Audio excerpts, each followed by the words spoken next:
Muito provavelmente, em algum momento da sua vida usando a internet, você já deve ter visto essa foto aqui, que é do Rio Negro e do Rio Solimões. Mas por que eles são tão diferentes e por que eles não se misturam se é tudo água? Existem alguns fatores muito interessantes que causam isso. O primeiro fator é que um dos rios é mais quente que o outro. Por exemplo, o Rio Negro, por ser mais escuro, é mais quente que o Rio Solimões. E sim, ele é mais escuro por conta da decomposição de organismos e materiais e folhas que tem ali na água. E todo mundo sabe que quanto mais escuro for algo, mais calor ele vai absorver. Outro ponto importante é a densidade dos rios. O Rio Solimões, por exemplo, possui muito mais barro e é uma água mais barrenta que o Rio Negro. Fora que a velocidade do Rio Solimões é muito mais rápida que a do Rio Negro, porque o Rio Negro costuma percorrer por superfícies mais planas e mais tranquilas. E todos esses fatores fazem com que as águas daquela região tenham uma dificuldade maior de se misturar. Você já se perguntou por que é que não existe sorvete de laranja? É até possível fazer sorvete de laranja, mas não vale muito a pena. E tudo isso é culpa da própria laranja. O principal motivo disso é que a laranja é uma fruta que amarga muito rápido. Se tiver congelada então, meu Deus! Ah, Vaguinho, mas e o limão? Por que fazer sorvete dele e não da laranja? Mesmo que o limão seja extremamente azedo, é muito mais fácil manter o sabor dele sem amargar do que de uma laranja. O principal fator disso é por causa do sumo do limão, que é muito mais forte e mais concentrado, assim como o da mexerica. Sim, na minha região é mexerica. Se você for reparar, você usa muito menos limões do que laranjas para fazer um suco.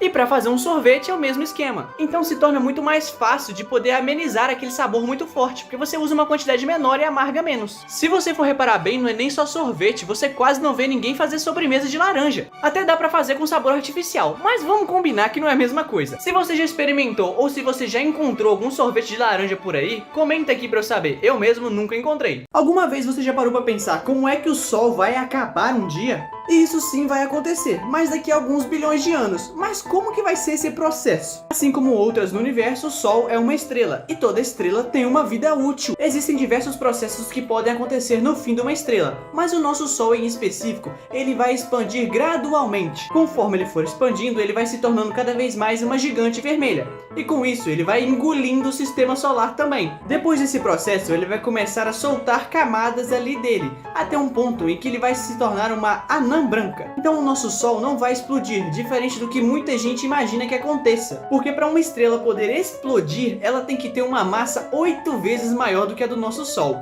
E se você gostou desse vídeo, não esqueça de curtir, comentar, compartilhar e seguir a gente aí, viu? Valeu! Uma coisa que muita gente não faz ideia é que o danoninho que você consome, na verdade, é um queijo e não um iogurte. Sim, você literalmente foi tapeado a vida toda, como diria o Pica-Pau. Mas a real é que ele é realmente um queijo chamado Petit Suisse. Ele é um tipo de queijo um pouco diferente, ele ficaria no meio termo entre o iogurte e entre o queijo mesmo, mas é mais voltado a ser um queijo. E ele foi desenvolvido lá na França e é comercializado em diversos lugares. A diferença é que o danoninho mesmo possui algumas vitaminas e minerais extras, além de polpa de fruta ali no meio. E se você ainda não acredita, vê no rótulo do danoninho, tá literalmente escrito isso daqui.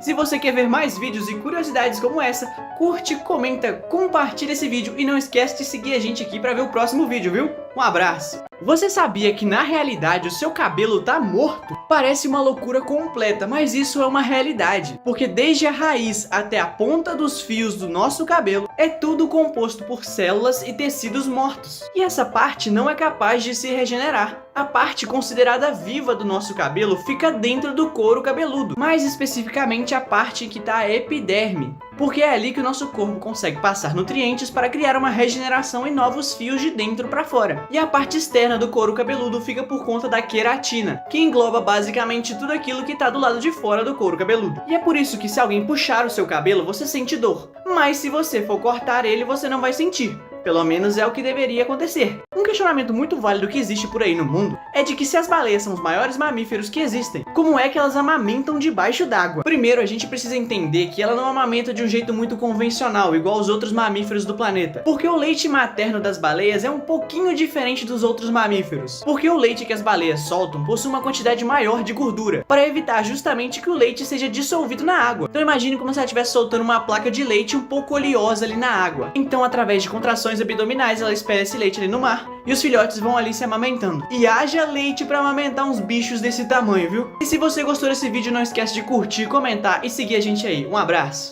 Agora que voltamos com a normalidade por aqui, vamos entender hoje como é que funcionavam as batalhas do Coliseu. E essas épicas batalhas começaram a rolar por volta do ano 80 depois de Cristo.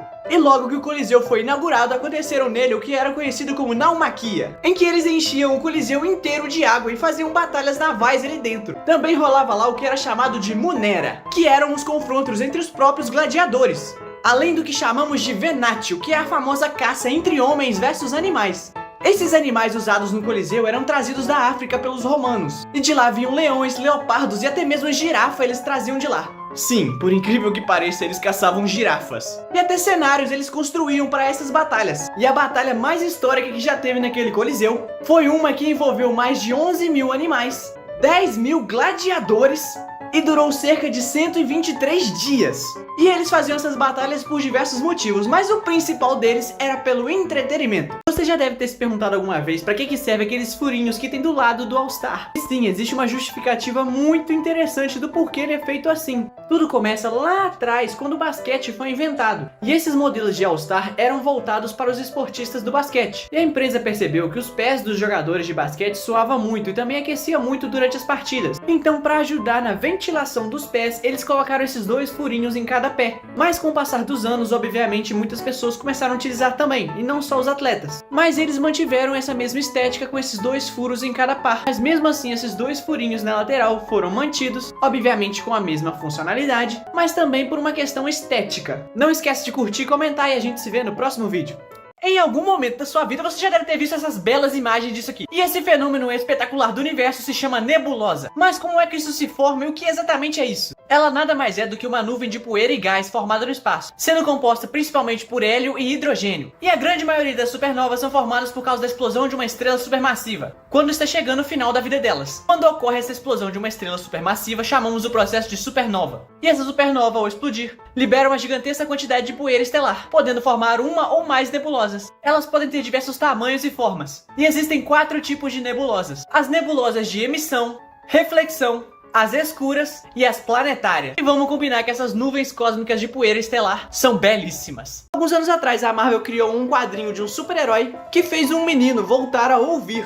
Um garoto chamado Anthony Smith nasceu com problemas auditivos, mas ele se recusava a usar o aparelho auditivo porque ele alegava que não existia nenhum super-herói que tinha problema no ouvido. Então a mãe do Anthony resolveu mandar uma carta para a editora da Marvel, contando a história do garoto, querendo saber se tinha algum super-herói que tinha problema auditivo também. Passado algum tempo, a Marvel resolve lançar um herói chamado Blue Ear, que era um herói com problemas auditivos, para mostrar ao Anthony que super-heróis podem ter deficiências também. E essa história inspirou o Anthony a voltar a usar o seu aparelho auditivo e poder escutar novamente. E essa campanha caiu nas graças nos Estados Unidos, e em vários consultórios médicos usavam a foto do Blue Ear como um exemplo para as crianças poderem se inspirar e também usarem o seu aparelho auditivo. Será que se eu mandar uma carta para a Marvel, eles fazem um X-Men baseado em mim também?